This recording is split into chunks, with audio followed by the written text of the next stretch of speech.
Y le damos la bienvenida una vez aquí en el Talmud. Y esta palabra Talmud es una palabra en hebreo la cual significa un verdadero discípulo que desea ser lo que Rabí Jesús es. Y conforme a la palabra del Señor en el Nuevo Testamento, en la primera epístola de Juan, capítulo 2, versículo 6, el que dice que permanece en él debe andar como él anduvo. El que dice que está unido con Dios debe vivir como vivió Jesucristo. Le damos la bienvenida una vez más aquí en nuestro programa, aquí en esta enseñanza de el Talmud, donde ahora comenzamos una nueva sección de escritura aquí en Mateo capítulo 11 del versículo 1 al 6. Y vamos a leer la palabra del Señor porque en esta sección de escritura estamos hablando donde Jesús viene a vindicar, donde el Mesías vindica su carácter mesiánico, donde Él viene a comprobar que Él es el Mesías.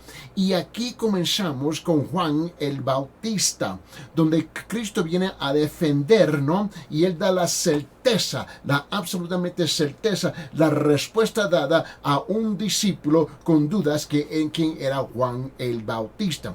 Vamos a abrir nuestras Biblias en Mateo capítulo 1, versículo 1 al 6. Esta es una nueva sección de escritura que estamos comenzando hoy día. Y ya ustedes saben que nosotros enseñamos la palabra expositivamente, que quiere decir versículo por versículo, frase por frase, y sí, algunas veces palabra por palabra. Vamos a leer Mateo capítulo 11, versículo 1 hasta el 6. Dice esto: y sucedió que cuando Jesús terminó de dar instrucciones a sus 12 discípulos, se fue de allí a enseñar y predicar en las ciudades de ellos.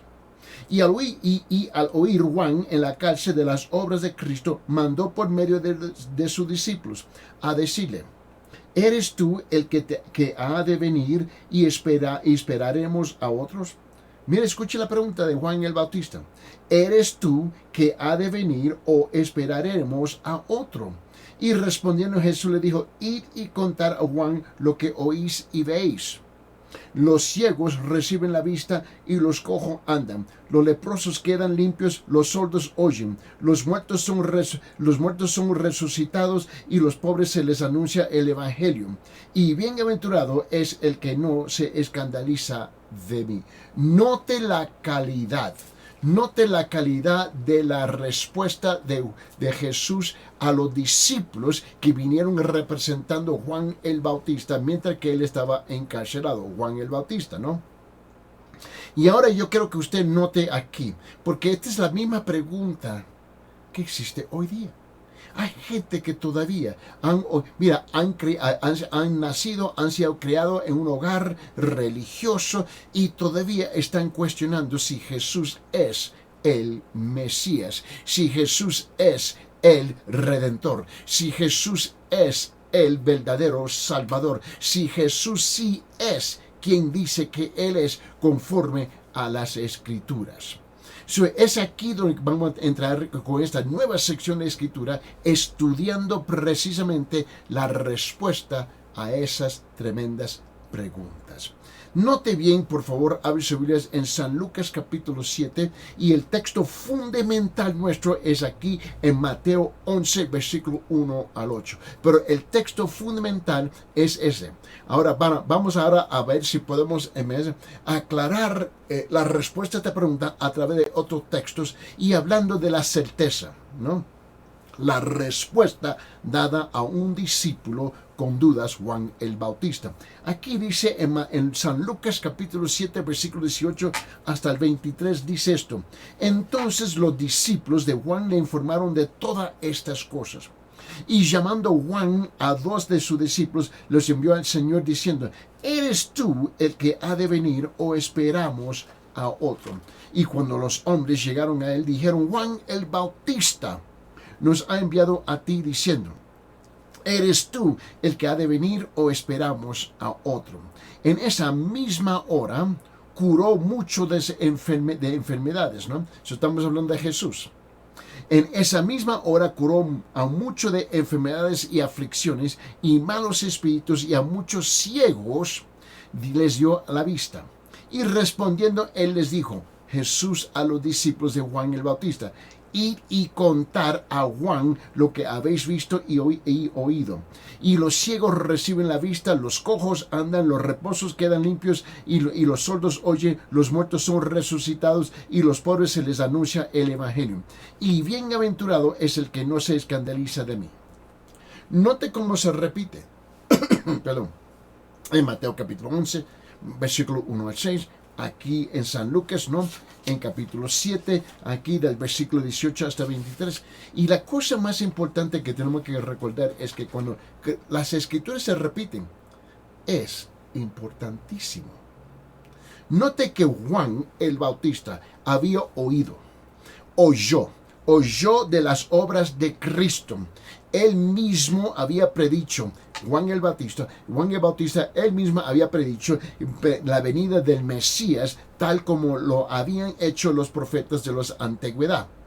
Y según él, Juan el Bautista pensaba, el Mesías vendrá bautizando con el Espíritu de Dios y con fuego, porque esa había sido la dentro del judaísmo, de la religión. Él estaba un poco con dudas. ¿Es él? Porque el cuadro que ellos habían pintado, los judíos, en la tradición de los escribas, en particular los escribas, ¿no? Porque los saduceos vienen, y los saduceos y los fariseos vinieron mucho más después. Pero por la tradición ya, y estamos hablando de un mínimo unos 700, 800 años. Que ya la religión del judaísmo ya era una religión ya en apostasía. Había distorsionado las escrituras ya por 700, 800 años, 7, 8 siglos, ya estaba distorsionado. Y había muchas dudas de parte del día presente, el día en cuanto Cristo caminó a la tierra, si él era el Mesías, porque habían pintado un cuadro de un Mesías que iba a llegar como un general, ¿no? Lidiando un ejército sobre un caballo blanco con una espada, y donde él iba a conquistar a Roma. Ese básicamente era el cuadro que ellos tenían. Y cuando Jesús se presenta de la otra forma que ellos no esperaban, habían preguntas, ¿no? Permíteme, abre su Biblia ya en Mateo capítulo 3. Vamos a regresar ahora a Mateo capítulo 3. ¿Quién es este Mesías? ¿Quién es este Jesús? ¿No? Y lo que la religión y la tradición y lo que el pueblo dice del Señor, la opinión del hombre, es muy distinto a lo que dice las Escrituras. En Mateo capítulo 3, versículo 11 dice esto: yo a la verdad os bautizo con agua para arrepentimiento, pero el que viene detrás de mí es más poderoso que yo, y a quien no soy digno de quitarle las sandalias. Él os bautizará en el Espíritu Santo y con fuego. Ese era el dicho, y el cuadro que se había pintado de Cristo, ¿no? Pero note, para entender lo que estaba haciendo Jesús, tenemos que entender el gran personaje Juan el Bautista, ¿no? Y note que la palabra bautismo, ¿no? El Juan el Bautista, el bautismo, porque aquí habla en Mateo capítulo 3, versículo 11, que él viene a bautizar, ¿no? Esta es la palabra batisei en griego, ¿no? Y esta palabra significa bautismo, significa mojar. Significa hundir, significa colocar, significa adentro, significa sumergir, literalmente, ¿no? Y el bautismo de Juan fue con agua, pero el bautismo de Jesús fue en, la palabra en, ¿no?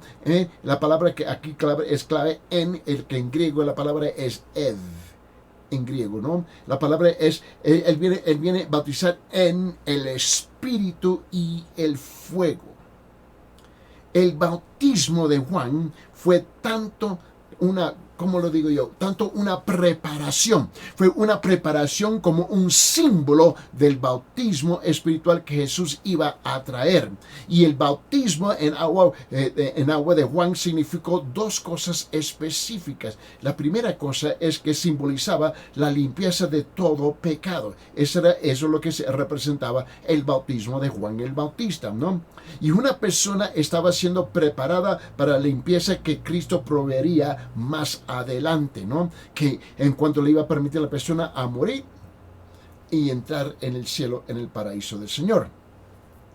La segunda cosa que representaba o simbolizaba, ¿no? Era la separación o dedicación. Era separación o dedicación. Una persona estaba apartando su vida, ¿qué?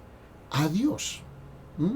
En un espíritu renovado de dedicación. Se estaba comprometiendo con el Cristo acerca de quien Juan estaba predicando. Y el problema es que hoy en día tenemos gente que se quieren bautizar, pero sus vidas nunca cambian, porque la tendencia es de reducir los mandamientos de las ceremonias simbólicas del Nuevo Testamento a algo simplemente eso, algo es simbólico, pero no tiene ningún significado real, cuando la verdad es que es a lo contrario.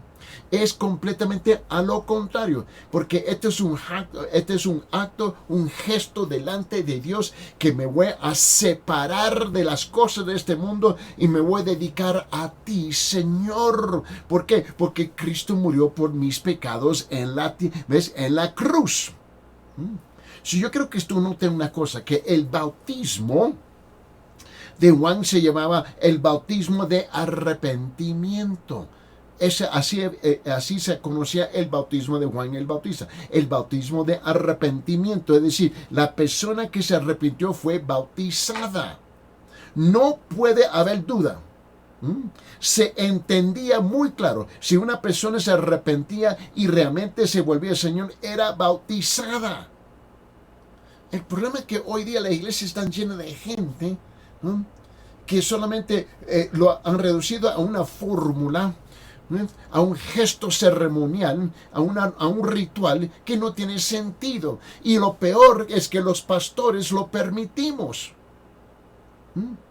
La segunda cosa que tenemos que reconocer es que el bautismo espiritual de Jesús fue un doble bautismo, si lo puedo poner en esas palabras, ¿no? Solo una preposición se usa en el griego para el espíritu y el fuego, y la preposición es en, la palabra en, ¿no?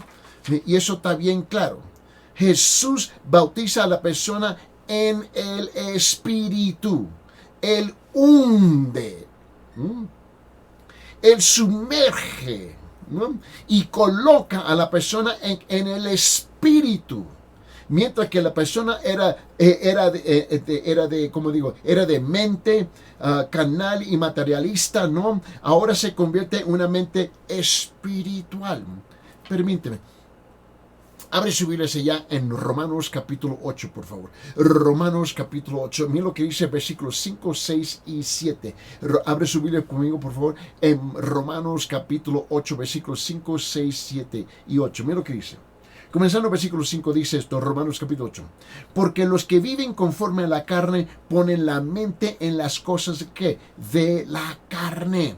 Pero los que viven conforme al Espíritu, en las cosas del Espíritu. Porque la mente puesta en la carne es muerte, pero la mente puesta en el Espíritu es vida y paz. Versículo 7. Ya que la mente puesta en la carne es enemiga de Dios, porque no se sujeta a la ley de Dios, ni siquiera puede hacerlo. Note que los judíos habían buscado y anhelado, esa es la palabra que ellos buscaban y anhelaban el día en que el Espíritu vendría. Eso ya estaba predicho en las profecías de ellos, ¿no?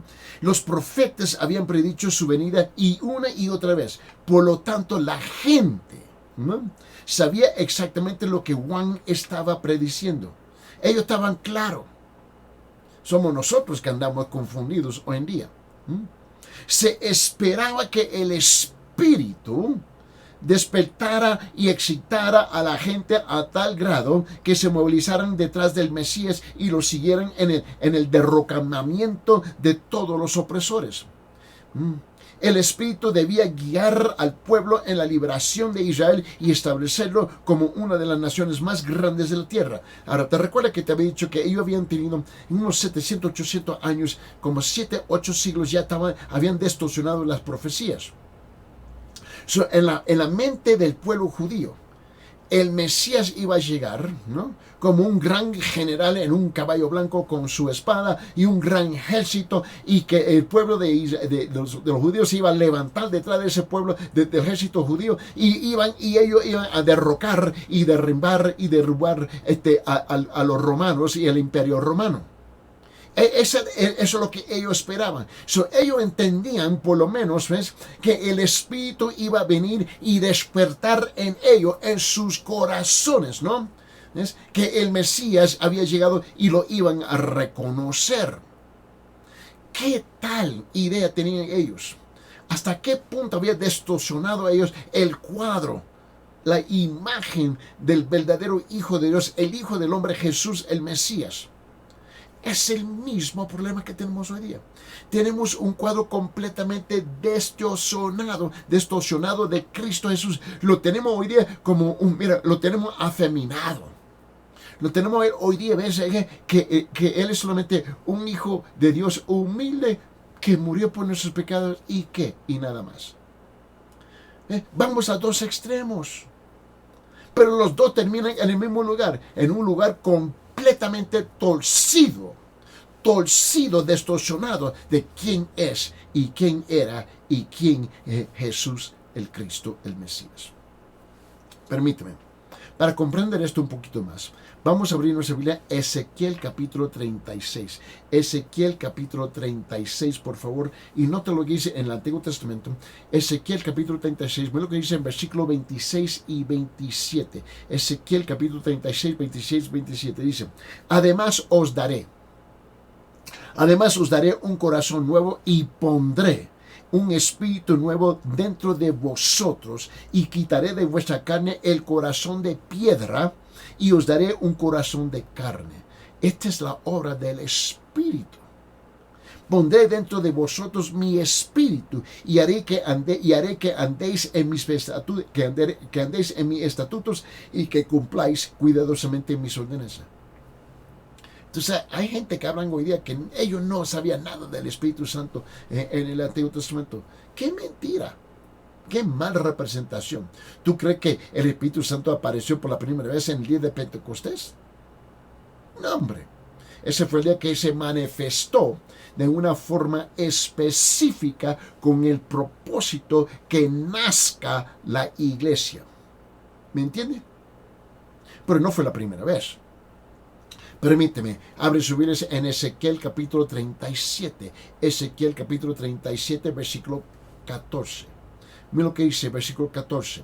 Ezequiel 37 dice: Pondré mi espíritu en vosotros y viviréis, y os pondré en vuestra tierra. Entonces sabéis que yo, el Señor, he hablado y yo lo he hecho, declara el Señor. ¿A través de qué? De la persona del Espíritu, el Espíritu Santo, el Espíritu de Jehová Dios, el Espíritu de Dios Padre, el Padre nuestro. Y es a través del Espíritu que revela todo hacia nosotros, porque mira, Dios es Espíritu, ¿no? Un poco difícil de encarnarlo, tocarlo y verlo. Pero es el Espíritu que viene a nuestros corazones y viene a iluminar nuestros ojos de entendimiento. En ese mismo libro de Ezequiel, capítulo 39, por favor. Abre su Biblia ahí en Ezequiel 39, lo que dice en versículo 29. Mira lo que dice. Versículo 21 dice: No les ocultaré más mi rostro, porque habré derramado mi espíritu sobre la casa de Israel, declara el Señor Dios.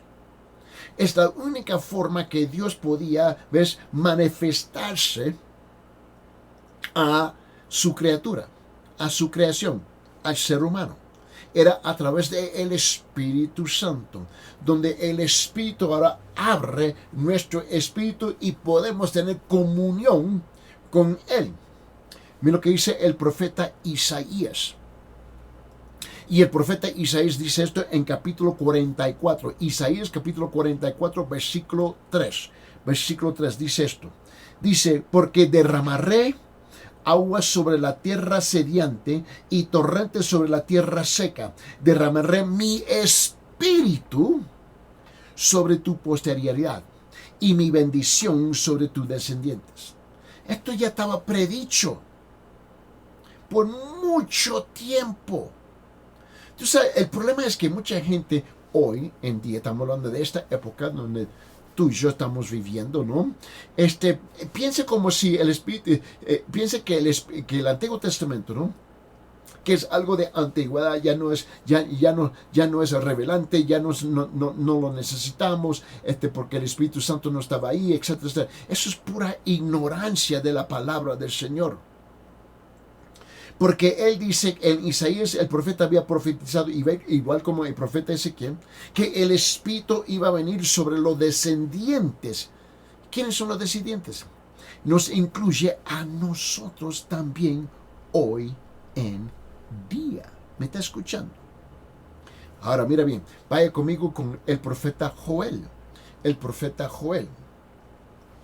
Y Joel, en capítulo 2, versículo 28, escuche lo que él dice. Joel dice esto, él dice, y sucederá que después de esto, derramaré mi espíritu sobre toda carne, y vuestros hijos y vuestras hijas profetizarán, y vuestros ancianos soñarán sueños, y vuestros jóvenes verán visiones.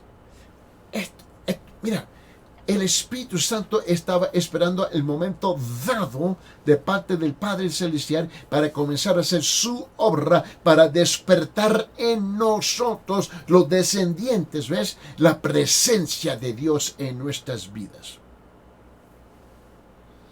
Esto es lo que conocía Juan el Bautista.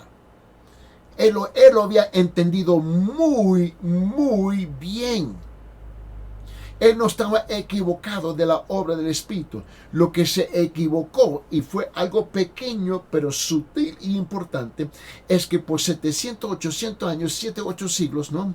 Habían distorsionado el cuadro del Mesías. Jesús, al otro lado de la moneda, bautiza. Jesús bautiza a la persona en fuego.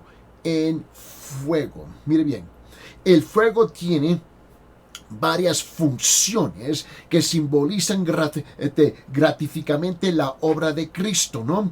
Ilumina, calienta, derrite, quema y destruye por completo. Esas son las obras del fuego. Y la diferencia entre el bautismo con agua y fuego es la diferencia entre la obra externa y una obra interior. Mira, el agua solo limpia el exterior, el fuego purifica el interior, es decir, el corazón. Lo que hacía Juan el Bautista, ¿no? Era él bautizaba con agua, afuera se limpiaba, que era simbólicamente que la persona se estaba arrepintiendo. Pero Jesús bautiza con fuego. ¿Ves? Ahora la persona se arrepiente adentro de su corazón porque el Espíritu Santo viene a quemar y purificar el corazón. Jesucristo separa a una persona de su vida anterior y la purifica en su interior por el fuego de su Espíritu. Eso es lo que Juan el Bautista no podía hacer. Mira, a ver si lo pongo así. Cabe señalar, ¿no? Cabe señalar que en la mente de Juan el bautismo de fuego significa que el Mesías debía destruir a los enemigos de Israel. Era el fuego mesiánico del juicio que vendría del trono de David. Ve cómo ellos lo destrozaron. El bautismo de fuego de Cristo era tocar el corazón interior de la persona. Eso es lo que él estaba hablando. Pero ellos esperaban que iba a quemar a Roma, iba a quemar el imperio romano, ¿ve? Y que iba a llegar con un fuego, mesiánico de juicio, iba a destruir a todos los romanos, los opresores de Israel. Y tú puedes ver que es ahí esa demarcación, esa división del el entendimiento. El entendimiento que tenía Juan el Bautista era de los judíos, del judaísmo. Eso ya estaba caminando por 700, 800 años. Eso tenía una historia larguísima que se había convertido, una mentira se convirtió en una tradición y esa tradición se convirtió en la verdad. Cuando Cristo aparece en la cena, ¿no? Ellos estaban completamente confundidos. Yo me imagino que ellos esperaban un gran general que iba a llegar y eso es lo que ellos esperaban a través de este bautismo de fuego. Pero lo que no entendía que el bautismo de fuego iba a ser algo interior en ellos. ¿Acaso no ese es el mismo problema que tú y yo tenemos hoy día? Tenemos ideas distorsionadas de quién es Cristo. ¿Quién es Él? Como si fuera nuestro servidor que viene a hacer lo que nosotros queremos que Él haga. Vete a destruir ese enemigo, vaya a destruir aquel enemigo, vete a destruir aquel y aquel y aquel. Escuche bien. El problema no es Roma, el problema no es la nación, el problema no es su país, el problema no es su cultura, el problema es tu corazón, el corazón tuyo. El tuyo que está tan duro que tú quieres que Él venga a enderezar todo el mundo y todo el mundo menos yo, porque ya yo estoy enderezado, conforme a mi propia vista y punto de vista. Ese no es el problema que tenemos hoy en día. ¿Y qué de tú? ¿Qué de tu persona? ¿Qué es la imagen que tú has pintado de la persona de Jesucristo en tu corazón? Que Él viene a destruir tus enemigos mientras que tú te quedas igual y no haces ningún cambio que tú realmente necesitas hacer hoy día.